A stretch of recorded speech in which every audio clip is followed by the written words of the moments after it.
माई ने किनू आखां माई मैनू किनू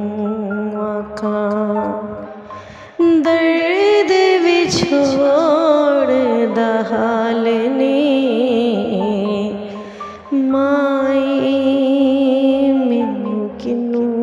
आखां दर्द विछोड़ दा हाल ने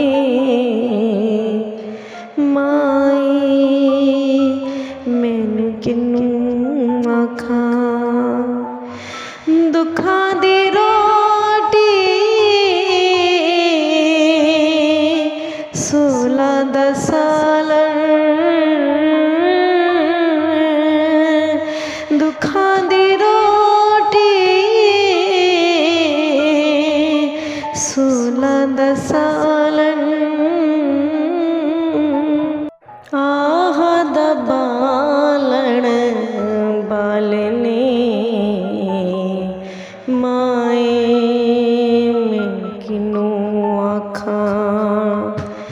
दर्द विछोड़ दा